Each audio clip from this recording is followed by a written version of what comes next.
నేను రెగ్యులర్గా శివయ్యకి అభిషేకం చేస్తాను. శివయ్య అంటే పిచ్చి ప్రేమ. నాకు ఆయన చాలా చేశాడు. తిరిగి నేను ఆయనకి ఏం చేయాలి అని ఎన్నోసార్లు ఆలోచించాను, కానీ ఎప్పుడు ఆన్సర్ దొరకలేదు.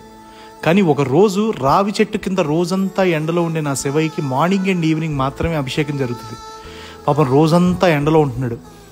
నేను అభిషేకం చేయటానికి వెళ్ళి ఒకసారి తాకి చూస్తే పసిబిడ్డకి జ్వరం వచ్చినట్లు కాలిపోతుంది లింగం అంతా. ఆ వేడికి నా మనసు కరిగి కళ్ళలో నీళ్లుగా మారి. అప్పుడు అనిపించింది ధారాపాత్ర పెడితే ఎలా ఉంటుంది అని. అప్పుడు మా పూజారి శివం గారిని అడిగా, పెట్టచ్చా అండి ఇది అని. అంటే ఆయన ఒక డిజైన్ గీసిచ్చారు, దానికి తగ్గట్టే తయారు చేయించాం. అది అక్కడ పెట్టినప్పుడు ఏదో ఒక తండ్రికి తన జీతంతో కొడుకు పట్టుబట్టలు కొంటే ఎంత ఆనందంగా ఉంటుంది.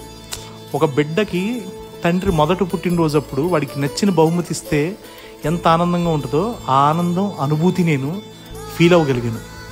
ఇక మీదట ఏ సమయంలో అయినా కూడా నా తండ్రి శివయ్యకి తొలకరి వాన జల్లుతో ప్రతి క్షణం అభిషేకమే. ఇలా ఇప్పటిదాకా 3 టెంపుల్స్లో పెట్టించాం.